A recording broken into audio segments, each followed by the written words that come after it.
Okay, we're going to get started promptly today at 11, just because I know that Alyssa Benedict has some incredible content to share with everyone. Welcome. Some people will, of course, start to stream in. Welcome, everyone. My name is Dr. Emily Salisbury. Please call me Emily. I'm the director of the Utah Criminal Justice Center. And for those of you who may not know, we're an interdisciplinary research center at the University of Utah. We're housed in the College of Social Work, but we're also interdisciplinary with the S.J. Quinney College of Law, the College of Social and Behavioral Science as well. We're so fortunate to have Alyssa Benedict with us today on behalf of UCJC. I think I met Alyssa, gosh, I don't know how many years ago now, maybe 5-6 years ago, when she's just was presenting an incredible panel about trauma and resiliency at one of the conferences that we oftentimes engage with. And we are really, really lucky to have her today. You're going to learn a lot of things from her. Before I sort of introduce Alyssa, I'd like to acknowledge that this land, which is named for the Ute tribe, is the traditional and ancestral homeland of the Shoshone, Paiute, Goshute, and Ute tribes. The University of Utah recognizes and respects the enduring relationship that exists between many Indigenous peoples and their traditional homelands. We respect the sovereign relationship between tribes, states, and the federal government, and we affirm the University of Utah's commitment to a partnership with Native nations and urban Indian communities through research, education, and community outreach activities.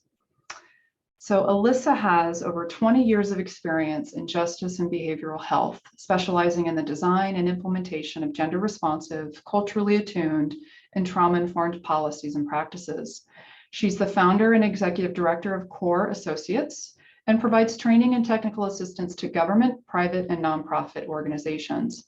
She's authored and contributed to various publications, models, and resources designed to support practitioners, administrators, and policymakers in their efforts to implement trauma and resiliency-informed approaches. Among them is Creating Regulation and Resilience, which is a trauma-informed staff communication model that has demonstrated significant success in transforming individual and organizational outcomes. If you've been in any trainings with me before, you know that I am amplifying her work and this model everywhere. So I feel like we're very, very fortunate to finally have her with us. Alyssa, thank you so much for your contributions today and for helping our stakeholders learn lots of new skills today. I'll turn it over to you. Thank you so much for such a beautiful introduction. And I want to extend my deep gratitude to Utah Criminal Justice Center, Emily and her team, just for the incredible support that they're offering across sectors through the work that they do and through this wellness series. So thank you so much. And it's a real honor to share space with you. I just want to begin by letting you all know how deeply excited I am to talk about this topic for the next hour. It will probably go by really quick.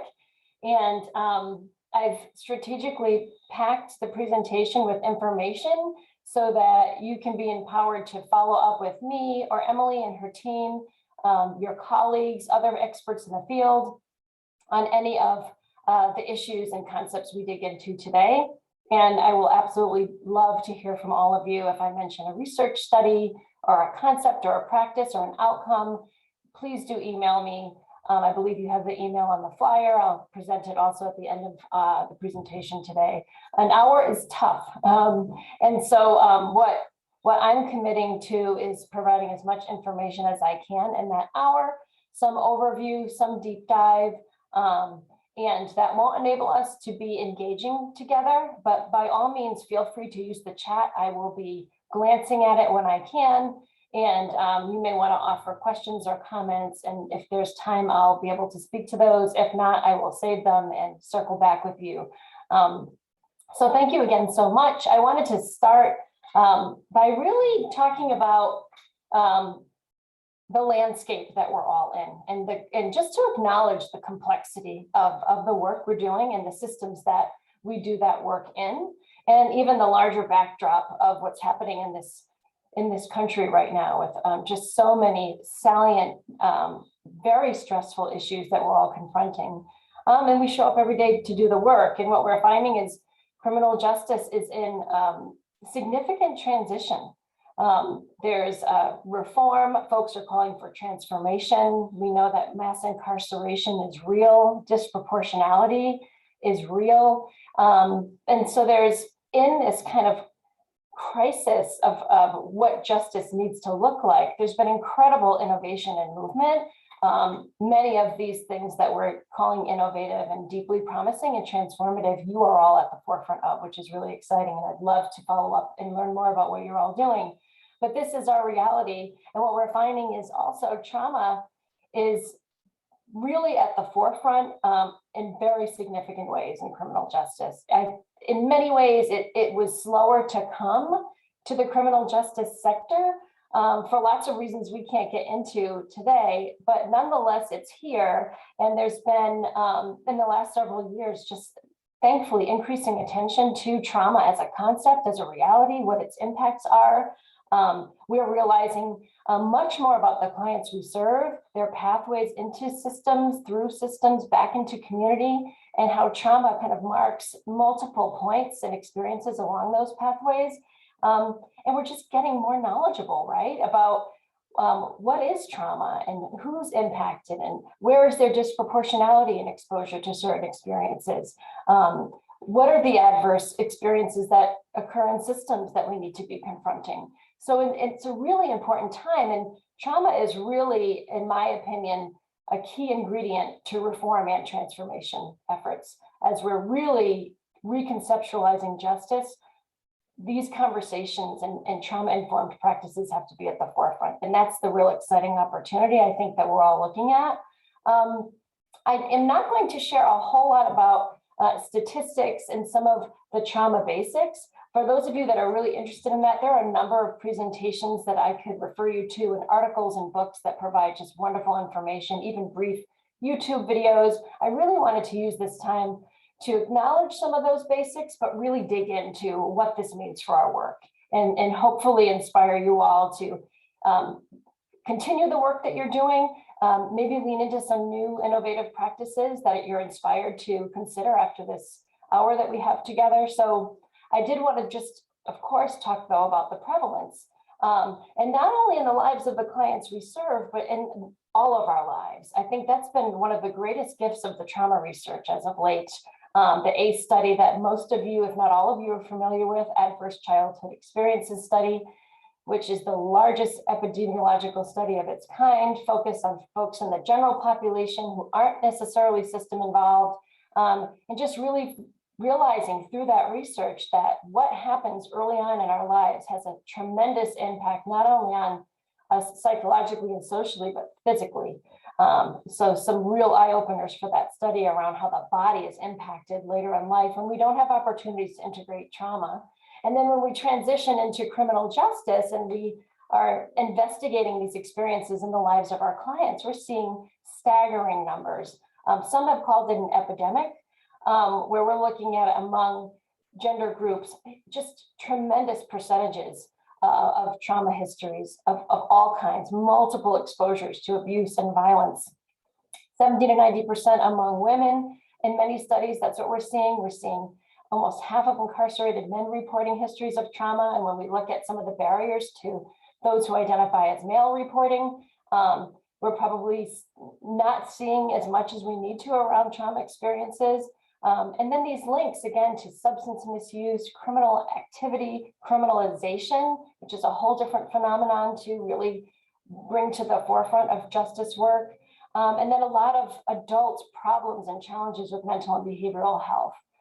The invisible, I think, folks, often in some of the discussions of trauma and criminal justice are staff. And I feel like that's even been later to come, this acknowledgement that staff as human beings are carrying traumas from their childhood, adulthood, and then the reality that we are working in traumatized systems. And I say that with great compassion and with no shaming of policymakers or administrators or managers. We've inherited systems that were created a long time ago without trauma in mind, and how they are operating is really causing harm not only to clients, but to staff as well, to volunteers. Anyone who enters justice spaces is feeling the impact of some really outmoded policies and practices that aren't anchored to resilience, that do at times inspire shame or internalized depression or re-traumatize folks. Staff are part of that. They're also surviving deep trauma, again, personally, and as part of the work they do in criminal justice systems. So I think the more we amplify that, the more we can move towards that transformative trauma and resiliency informed work. So we are at the cusp of, I think, just a crossroads where there's a ton of potential right now, because the research is coming in so fast and it's so deep around trauma, but also resiliency. I have found that there's a real need to expand our narrative, not only in criminal justice, but behavioral health as well. Trauma was ignored for a long time. We didn't quite understand the depth and breadth of what folks had experienced and how it impacts their current behavior and therefore our work with them and the strategies we use. Understandably, we became really hyper-focused on this concept of trauma and harm. But what we've missed in discussions of being trauma-informed is this idea of also being resiliency-informed, which is this idea that we are very attuned to the fact that folks, yes, have experienced harm and there's an impact there, but there's a deep capacity for resilience and recovery, integration and healing. And we'll talk in a little bit about how that happens and the role we can play in facilitating that with each other and with our clients. So I want to invite a narrative of trauma and resiliency informed practice throughout sectors, and especially in criminal justice, where at times, again, we've inherited a very deficit-based model where someone has done something wrong and there's a fixing that needs to happen. Think of the terms we use, right? Like a system of corrections. It's about correcting behavior. We want to elevate, amplify, and mine for deep assets and strengths in each other and ourselves, and certainly among our clients. What's really interesting, and we can't dig into this too much today, is that there's really powerful research now on attention to risk factors, criminogenic needs, but also resiliency and protective factors, and how we're seeing really tremendous outcomes and transformation at the client and organizational levels when we do that. But I also want to lift up a couple of things around the progress that we've made. That is what we need to kind of harness and build upon as we move forward in criminal justice. We've raised a ton of awareness. We're all here together today. All you need to do is Google criminal justice and trauma, and a ton of information comes up. There's been a tremendous growth in the availability of models, group models, individual interventions that are trauma focused by a number of amazing experts and pioneers. We've developed assessment tools that actually account for and ask about trauma and screening processes. We've also really done some innovative work across the country in different facilities and corrections environments where we've made some shifts in how we structure spaces. What should justice spaces look like, whether it's a prison or a community corrections environment, literally where the furniture is placed and how folks move through the space and what's available throughout the day. So there's a lot there, but there's more to be done. It would be a shame if we reduced being trauma and resiliency informed to just assessments and really high quality group processes and how we configure spaces. We have to go into those processes, but beyond them as well, into areas that we often don't touch with a trauma lens or a resilience lens, like discipline and sanctions. We don't often look at the program schedule, our interactions informally. We have lots of structured ways that we interact with folks, but informally in a hallway, when you're standing outside of a room or a cell, when you're doing a supervision session in the community, when you're holding folks accountable, we're not necessarily bringing trauma and resiliency informed practices into those spaces. And there's a lot of potential to really dig into the culture of our facilities and our community corrections agencies and restructure and transform how, again, we structure the day, the night. And so it's really exciting to expand our narrative and start to turn our gaze to these other aspects of correctional practice that are often kind of seen as separate and maybe not necessarily needing a trauma-informed approach. So I wanted to, in terms of bringing up this idea of resiliency, just anchor us to a brief case study. This is a case study involving a client, Tevin, on the juvenile justice side. Born to a single teenage mom, spent his first 6 years living in poverty with his grandmother because his mother was declared unfit to parent. He returned to live with her and then maintained residence with her until about 14. In the meantime, had suffered some abuse from his stepfather for 2 years at least, started using drugs at 14, began lying and stealing and skipping school. And then his mother, was deeply concerned. So while he was also truant from school, then began to contact the authorities and see if he could get involved in the justice system and potentially even detained because she was so concerned about his behavior being unruly and dangerous in the community. In the meantime, he fathers a child who dies shortly after birth.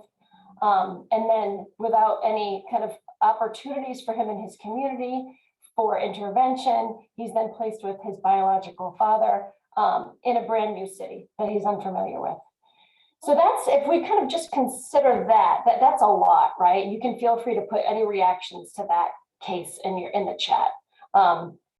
It's probably something we're all familiar with. This happens to be a juvenile example, but we could think of a number of adults that we work with where this is a pretty similar trajectory. A lot has happened, but there's a whole other perspective to consider. For example, his grandmother took him to a local church growing up, and he was viewed as a very powerful leader and speaker, and is described as folks in that community as almost presenting a completely different persona because of the way he felt in that environment. His biological father was strict, but very encouraging of his education. By his own report, he actually had some real success academically early in high school, actually experienced being an honors student, winning some awards, and is described by peers, teachers, and folks in the community as having very strong interpersonal skills, a really caring kid, genuine and unusually empathic for his age, and really adaptive and creative and responsive to the various shifts in his life. So that orients us to a whole other perspective, right? Where there's a fuller picture of who he is. And this is an example of how important it is to be oriented to this, kind of the facts of the case and some of this kind of classic pathway, unfortunately, that we see among so many of our clients. But also this piece where we're orienting to the deep capacity and resilience and finding ways throughout the work that we do, whether we're therapists, custody officers, probation, parole, providers, volunteers, to attend to this in a really specific way, which we'll get to. There's ways that we can really lift off from this place of strength in powerful ways, practically. So we find that we have this legacy of words and language that we use in corrections. Yes, there are a number of challenging behaviors that we see daily. And you might even put some in the chat that are not listed here, but substance use, anger, aggression, depression, self-harm. And we may describe the behaviors that follow from these challenges as manipulative or needy or dramatic and irresponsible. And if we were all together live, I would pause at this point and we would think tank on this. Why do we use these terms? And what is the impact of using these terms in our chronological notes and on the floor when we're actually working with clients in a facility or in a probation parole office? Maybe we use these directly with the clients we work with, or worse, maybe our clients are using these terms to describe themselves, these ones on the right. So what we want to, again, be thinking about is ways that we even speak to the behaviors that we're seeing in a way that's capturing resilience and attempts to survive life conditions and difficult trauma symptoms and experiences in their homes, communities, and in the system. And system pathways, what we're finding as folks are, we're doing research with lots of directly impacted folks, juvenile and adult, are experiencing a number of really difficult traumatic situations as part of their system involvement. And so we might say, instead of someone being dramatic, that they have a strong emotional response to something, and we describe what that something is. Instead of being manipulative, we can describe the various ways that this person is trying to get their needs met. Instead of saying that someone is lazy, we might say that they appear to be struggling with some motivation. And the way we talk about clients actually cues us to very different interventions. The words here on the right cue our own deficit-based mindset So if we encourage, again, a resilience-based language, we will be moved to tap into that and engage in much different work that we're finding has better outcomes with clients. And so this idea of trauma and resiliency informed practice requires at least these three things. We need to have some kind of clear knowledge about what trauma is and what its impact is, what resiliency is and how it's formed. And we have to have a belief that we can make a difference and that folks have the capacity to heal. And so with that knowledge, coupled with a real belief in what we've learned, we have to take action. And those are really, really important. And I know that there's some increasing kind of dialogues happening around what it means to be trauma informed versus trauma responsive and trauma specific. And all those distinctions are really important, and that this is what they speak to. What do we know? What do we believe? And what are we doing about it? In our specific role and scope of practice. And so I would like to now shift a bit to this kind of knowledge concept, right? And just share with you some of the key themes from the research on trauma and resilience that I'm hoping you can take these four, and there's a lot more than four, but these are the four, I think, most powerful discoveries. And we could stop after these four and you would be armed with hopefully some additional knowledge to see what this means about your direct work with folks, interpersonally, but also organizationally, how you might attend to these discoveries. So let's dig into them. So the first one is that the early years are really important. And that connects to the ACE study that we talked about. And it's just anchoring to this reality that what happens to us early in life sets a blueprint in our nervous systems and really sets patterns in place around how we interact with the world based on some conclusions we've drawn from these early experiences. Is the world safe? Can people be trusted? Am I okay? How do I get my needs met? And so all of that doesn't just stay in childhood, it follows us and is embedded in our nervous systems in really powerful ways that we'll talk about. The second discovery is that we have this kind of gorgeous stress response system as human beings that is available to us to respond to the changing dynamics of our environment. And so before we even begin to talk about trauma and resilience, we really have to understand what is this response system we have? How does it work? So let's talk about that for a little bit. We have, again, a ton of research. It seems to be coming out by the day about what they're saying, the neurophysiology of trauma and the neurophysiology of stress and stress response. But what we can say in a really basic way is that we have a capacity through our sympathetic nervous system, which I call our inner gas pedal, to mobilize. And this helps us kind of be responsive to all kinds of stressors in our environment, from mild, moderate to severe. And then we also have an inner brake, the parasympathetic nervous system, which is that capacity to calm down after a stressor has been managed and has passed. And so here's a graphic that really describes this, that's probably familiar to all of you. We just have this rhythmic system that helps us kind of ebb and flow. And regulation is the state of being able to navigate through our days, pressing that gas pedal and that brake in a way that's rhythmic and regulating and allows us to mobilize and calm down. So that's a really powerful learning from the research. We're really simplifying it, but it's super important when we think about, so what should we do differently in our institutions and our community corrections environments, et cetera. So that's this system that we have all at our disposal from birth. The problem is discovery 3. Trauma interferes with that significantly. And without opportunities for healing and integration, that disruption can last chronically. And so the thing we need to talk about first is, okay, well, what is trauma? And what I want to lift up here is that there are just increasingly, we're realizing so many things constitute traumatic experiences. It's not just child abuse and neglect. It's sudden destruction of home, witnessing injury and abuse, interpersonal violence, even medical illnesses or medical procedures, historical and cultural trauma. We're in a pandemic, and there's research coming out about the traumatic impacts of what we've all gone through and are continuing to go through. And then in red, I really want to lift up what has often been missed is the trauma of racism, sexism, genderism, where folks feel like they are subject to harm or marginalization because of their identity. Ageism, ableism, homophobia, transphobia, xenophobia, poverty.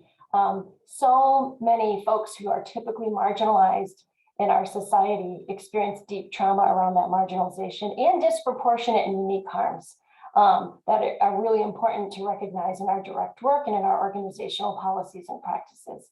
And so what we're realizing is we've talked a lot about the psychological impact of trauma, which is really important. Folks feeling shame, having anxiety, depression. We even talk sometimes about the physical impact, sleeplessness, hypervigilance. But what we really want to also pay as much attention to is the way in which trauma lives in the body, and that there's this neurophysiological impact that is really profound, that if we can really tune into that part of the knowledge base, it can really transform not only how we view our work, but how we connect with each other as staff and peers, and of course, our interventions with folks, and how we literally design our systems. Just this new knowledge about how trauma lives in the body and what folks are carrying as they move through systems can have a fundamental impact on what we choose to design moving forward. And so what we're finding is this is now what's happening to the nervous system, this what we call the brain body, because so often we think, again, the trauma impacts are at this kind of emotional or brain level, but they're felt throughout the body system. What we're finding is that kind of beautiful ebb and flow, that capacity to regulate, is significantly disrupted when there's a traumatic experience, which by definition is overwhelming to the system. The system can't integrate it. And so trauma can cause that disruption. We find lots of the folks that we work with have multiple traumas, not one-time traumas. Complex trauma, which is a whole presentation in and of itself on the unique ways that folks experience complex trauma, because it's often at the hands of a trusted caregiver and it's so protracted and prolonged. So traumatic events and then also reminders of those events cause a disruption to that rhythm. And so we end up being either hypermobilized, which is a way of saying there's too much energy in the system, hyperactivity, hypervigilance, sometimes aggression and rage, or hypomobilization, where there's energy that's restricted so that the person can withdraw, and they may be depressed, they may present as disconnected, exhausted, tired, maybe even sensing numbness or sharing that they don't feel fully present. So these are the impacts of this disruption. And the problem is that survivors of trauma are often living in one or both of these places, or very easily triggered into hyper or hypomobilization, and they can get really stuck. Why? Because the world and their experiences has taught them that this is how I survive. And it's often something that the body decides for them. It's not a conscious process for survivors to say, I am going to be hypervigilant now because I experienced sexual assault. The body does that for us in some really powerful ways without our permission, which is also why survivors carry a lot of shame and discomfort about what they're feeling in their bodies, because they didn't ask to feel this way. It's something that came out of their traumatic experience, and it's their body's way of trying to keep them safe. And then, of course, triggers are really a significant consideration, because in correctional environments, as I've already lifted up, by design, often involve a lot of control, spaces that don't feel necessarily nurturing. And so folks are very easily triggered throughout their criminal justice system involvement, from arrest to being incarcerated to the reentry process. They experience sounds, noises, how we stand in space, where we sit in relation to them, the different questions that we ask, the different procedures that are part of our jobs, like collecting a UA, searches, even person searches, not just strip searches can be traumatic, but searching one's belongings. So a lot of the things that we are expected to do in corrections are absolutely high triggers. And there's ways, again, to account for this that we'll talk about. So what we just want to say here too is that when someone's triggered, it brings them back to not only the event psychologically in their memory, but their body starts to behave as if they are back into that event traumatic situation as well. So there's a cascade of hormonal and neurochemical processes that are kicked into gear in that moment during a search, as they're doing an intake process with us, as we're doing a standard supervision session, or maybe trying to hold them accountable for an infraction in a facility. That this is what can come up.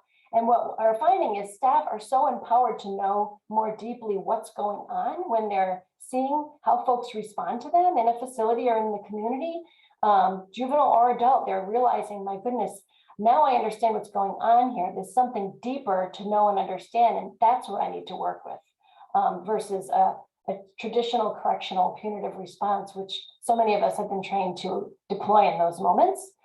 And so the trauma-influenced stress response, again, we have this overwhelmed nervous system. We're hyper or hypomobilized, or we vacillate between the two. And I'm sure you could all, if we all think tanked together right now, if I checked in with you, you'd probably say, yep, I've worked with someone who seems to cycle. Some of you probably have worked with folks that are in one or the other a lot of the time, or have worked with folks who they've achieved some relative stability on the unit. Let's say you're in a facility, and then all of a sudden, 3 months in, they have completely shifted, and their behavior is very different, and they seem very dysregulated. There's often a trigger that has promulgated that response that we need to become aware of. And the way we talk with folks can help us understand what's really happened so we can intervene and help them regain some stability. And again, all of these responses are initially protective, but folks without support really struggle to return to this rest and relaxation.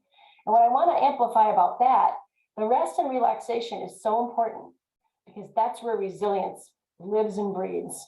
It's in that place of calm that all parts of the brain are online. You know, when we're triggered, that cognitive processing, executive functioning is much less accessible. And so when we achieve the calm that's needed for all parts of the brain to come online and to be fully present to ourselves and our environment and not back into a traumatic reminder or overwhelmed with the body experience, and we're in that place of that calm, we actually integrate what has happened to us. It's where recovery and healing happens. And what I think is so exciting about this last discovery that we're hardwired for resilience is that we have a critical role. If I could put this in glowing lights right now, I'm not good at PowerPoints with all the jazzy, cool ways things can flash on the screen. So imagine these words are flashing right now in bright rainbow lights. Your role is absolutely critical in creating spaces where recovery can happen. Whether you are, again, talking in the day room for 5 minutes or having an actual 20-minute conversation during an intake, wherever you find your work is happening, whether it's 5 minutes or an hour or anything in between that you have with clients, you actually can impact their brain and body with how you interact with them.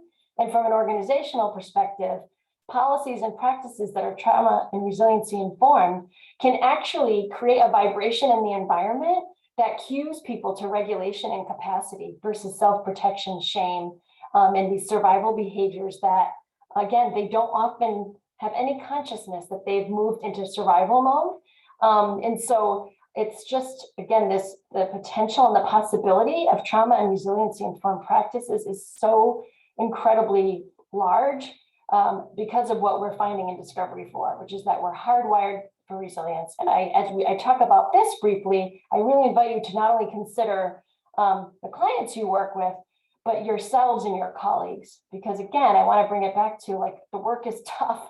We're working in under-resourced environments now. For those of us in corrections, so many states, correctional facilities, jails, prisons, folks even in mental health and other specialty courts are finding that, you know, as mental health systems are being under-resourced and breaking down, we're getting a lot of folks with really chronic unmet needs. And we don't really have the resources and often not the training to respond to those effectively. That's really stressful for us. So be thinking about your own resilience as well as we kind of move through this next half of our time together. But defining it is really important too, because it's such hopeful definitions. It's, again, this ability and capacity to thrive after the disruption we just talked about. And we absolutely can bounce back, and we can draw internally with strengths and assets like Tevin to bounce back, but we can also draw from our external resources. That's where we come in with clients. We are those external resources that remind them of what they've got inside, but also offer some new resources and skills that they might develop anew that they didn't already have. And so what we're finding is the greater the presence of both of these, the more resilient we are. And resilience, instead of, I think it was the early 70s, folks thought, you're either born with being resilient or not. Let's study the people that are naturally resilient. That is a false narrative. We all have the capacity to be resilient. It's wired into our nervous systems. And it's something that is brought forth in the context of safe empathic interactions, which again, that's interpersonal, and the interactions that we actually create in the spaces that we call justice spaces, prisons, jails, community corrections, mobile crisis. Again, I'm sure you're all from various points of the justice continuum doing incredible work. And every one of those spaces, a space on the phone, if you're doing a court hearing on Zoom with a client, that can be a place where there's empathy and safety created so resilience can come forth. What we find is when we don't try to bring resilience forth, folks resort to the old patterns that are really destructive and cause more shame and often can get them into more trouble. So we have this incredible capacity to be resilient, and these fancy words are basically saying the brain can actually form new pathways. The way we talk with someone, and they've done fMRIs and all really powerful studies with folks in real time when they're engaging with other human beings and seeing how the body reacts physiologically to empathy. It's incredible. So we can create new connections. And again, our role in helping folks to create those connections is significant, probably more than we realize. So that brings us to this language of the principles of trauma-informed care, which are probably familiar to all of you. Harris and Fallett pioneered 5 of them in 2005. These are principles promoted by SAMHSA. If you Google this, there's a ton of different iterations. They're all excellent. It's basically these principles cue us to reintroduce into our interactions in justice spaces with clients that which was taken from them. Safety was taken from them, trust, choice, they were disempowered. There was no collaboration. Often experiences of disrespect, including in systems where they're misunderstood and their behaviors are cast as negative and criminal when in fact they're best attempts to survive. So these are things that we want to bring to life.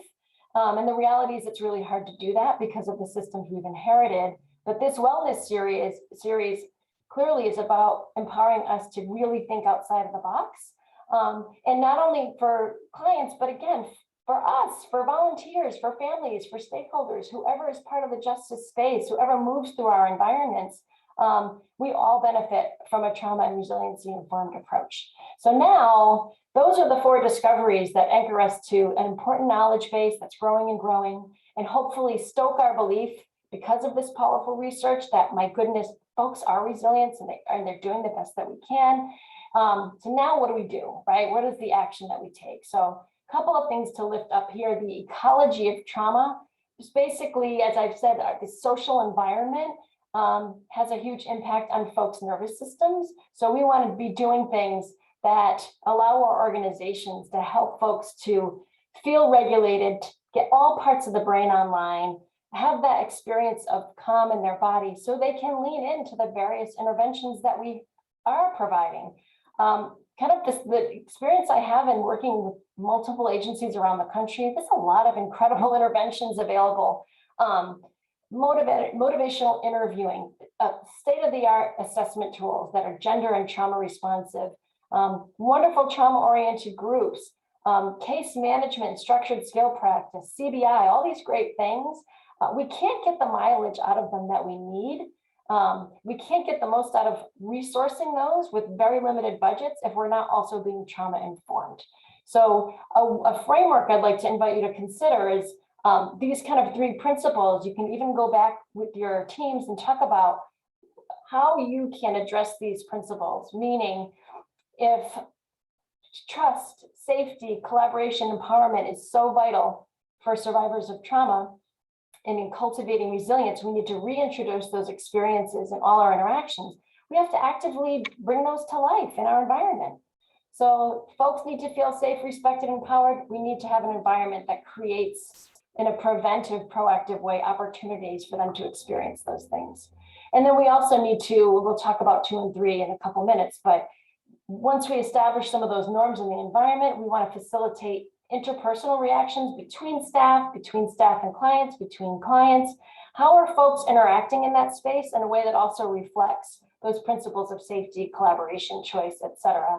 And then despite our best efforts, there will be times when we need to respond to either behaviors of concern, but also not stop there, to respond to success and effective and supportive behaviors from our clients and from our staff, to provide those incentives to, yeah, keep doing that.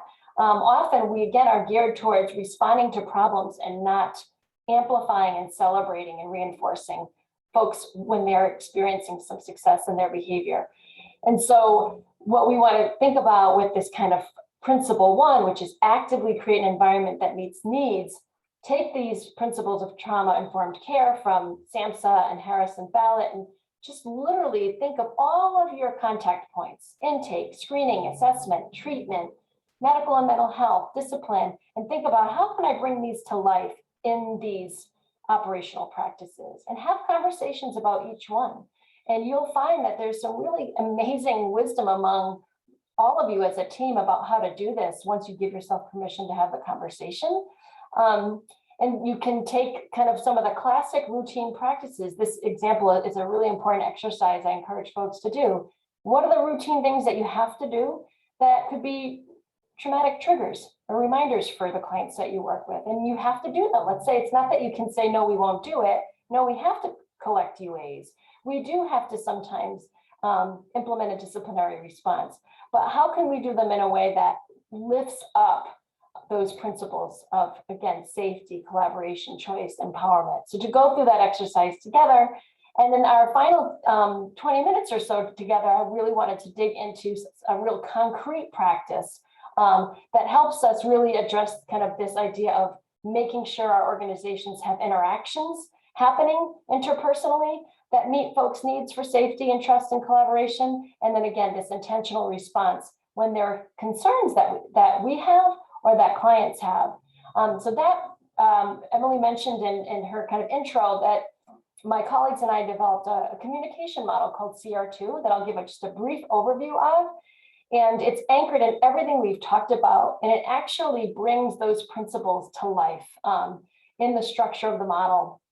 This is typically it's a training that we can provide. It's usually 3 days, so you're going to get a really broad overview.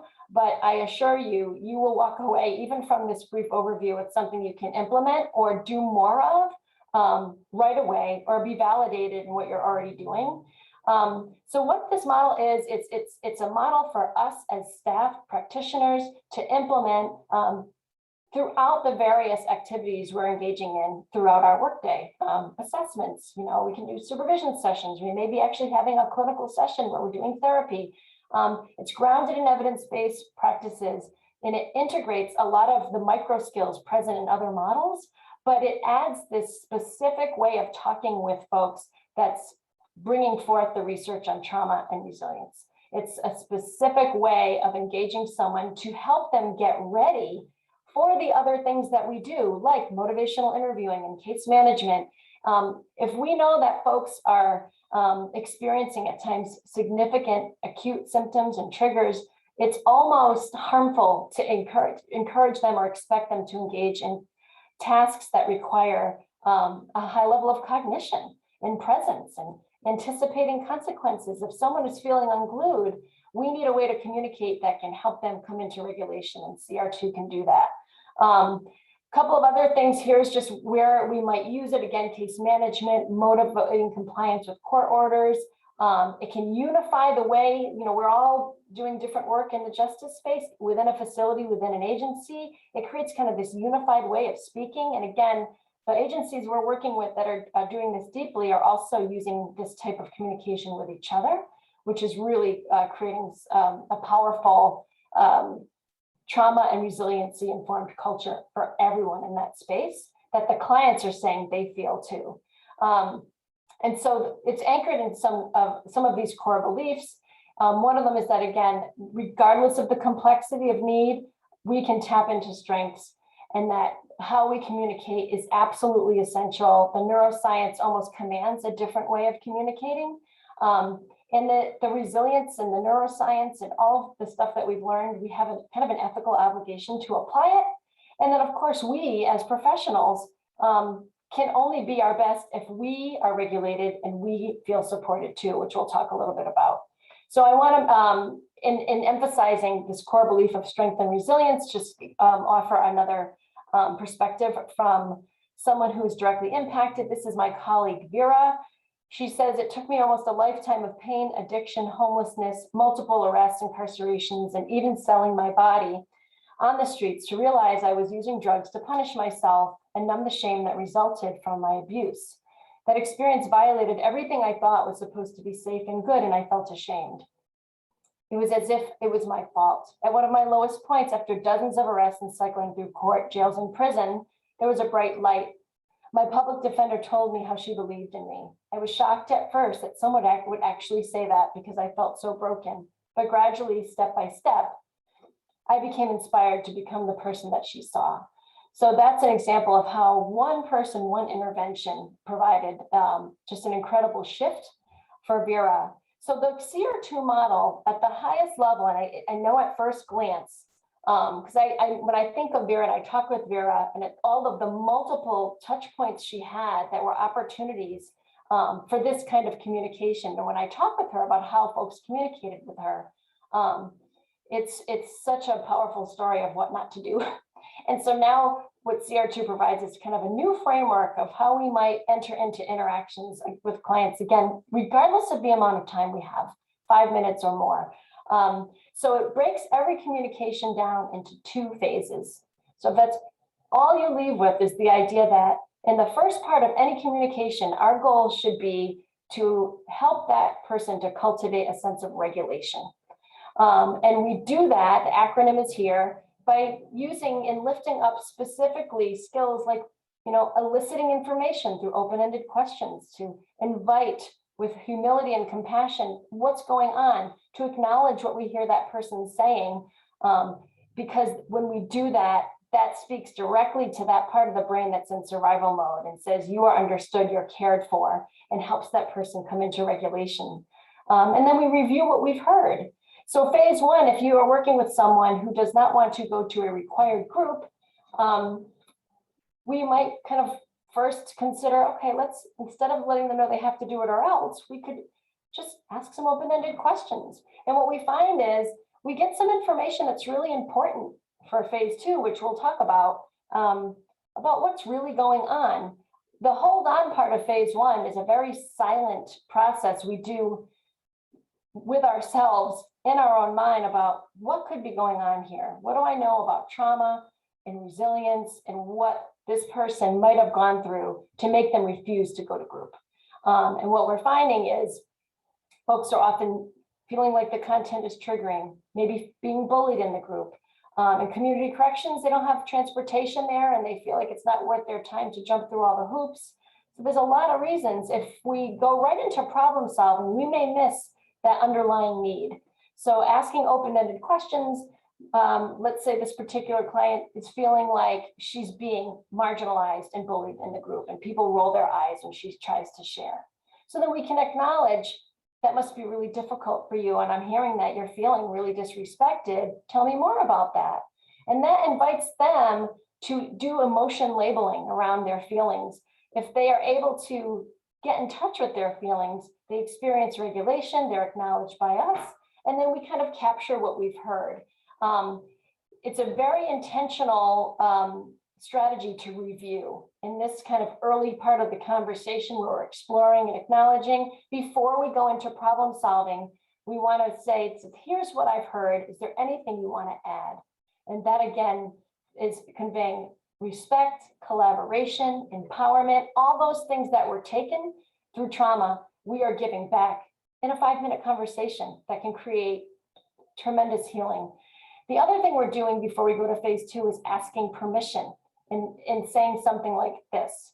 So it sounds like you really have some issues with this group and you're feeling kind of bullied and disrespected. Anything you want to add? No, okay. I'm wondering if you'd be willing to talk with me for a few minutes on some solutions. And that's a really powerful thing to do because it gives them healthy power and control to move forward. What we're finding is if phase one is really authentic and empathic, folks are going to lean into phase two. I can't remember a time when I've used this model where someone has refused to move into, they might need a break first, but move into some collaboration with us. And then the highlights for phase two that I want to lift up is there are some key things we're doing differently in phase two that many of us weren't trained to do. I know I definitely wasn't. The first thing we're doing is if there are kind of realities and parameters that person needs to consider, like requirements, in this case, she or he or they are required to go to group. We reflect in the beginning of this part two of the conversation, I know that you don't want to go, and yet it is a requirement. And that puts some guardrails around what are the options. Within those two realities, what can we accomplish? And the best part of the phase two process is sitting back and inviting them to come up with options first. We are so at the ready to say, here's what you can do. These are three options, choose one. In CR2, we really want to be inviting them to come up with some possible solutions. And I am finding, again, that knowledge, belief, and action, if we really believe that folks have a capacity to heal, to recover, to direct their own lives, to identify and use their strengths, this is where it comes to life. I've been so inspired by the creativity that comes forth when we create space in a conversation by being quiet and letting that person speak. If they don't have any ideas and are kind of stumped as to what their options are, we can absolutely offer some of our perspective. But the fact that we said, what do you think first before offering lecturing, cheerleading, coaching, just that invitation itself, even if they don't come up with some options, is regulating. And again, brings to life those principles and that those kind of reparative experiences. I'm feeling safe. I'm feeling like this person respects me. I'm feeling a sense of power and choice. And then we move into kind of some planning based on what options feel the most accessible. Maybe the brainstorm led to a decision to plan to talk with the facilitator. Maybe it's a plan to see if there are other groups this person may go to while also meeting that requirement from the court. And then we're also affirming. And we want to affirm folks throughout our communications, in that front end when we're exploring options, like, hey, what's going on? Tell me more about this group. What's your experience of this group? And even when they share that, to say, thank you so much. That's really insightful. It's so powerful. But at minimum, we want to do it as we're coming up with a plan.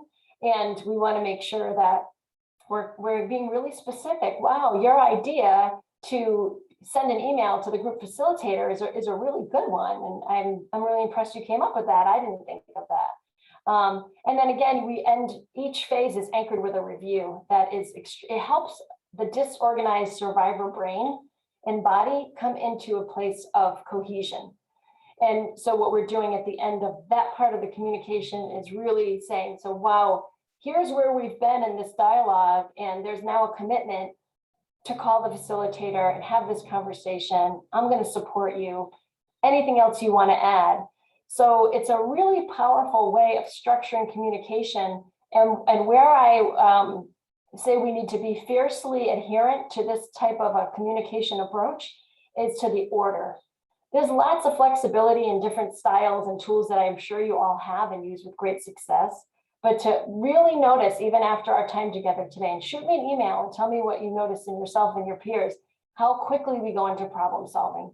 And so to make sure that that first part of the communication is really geared towards the spirit of the acronym here, like to spend some time listening and really leaving with a sense of what are some experiences this person is having.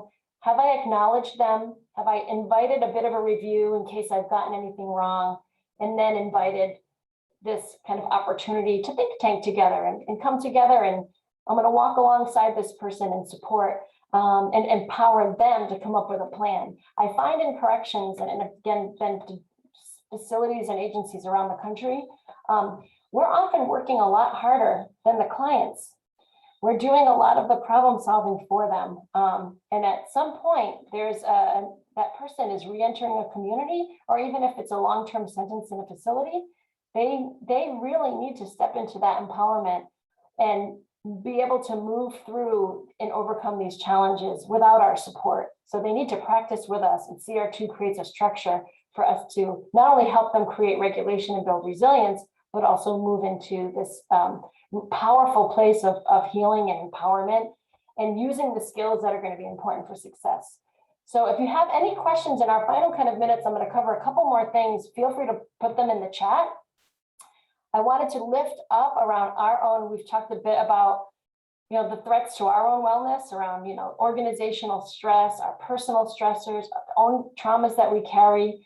And if someone has the courage to put in the chat what these little guys are, if you remember what this toy is, I'll wait like a microsecond to see if anybody has it. But this is just a powerful symbol of how these are Weebles, and they're toys. Yep, someone got it. Michael got it. When you move them, they kind of rock back and forth, but they never quite fall down. They kind of come into a place of balance. And so yes, they're impacted, but they find that center of gravity, which is what our task is in the work.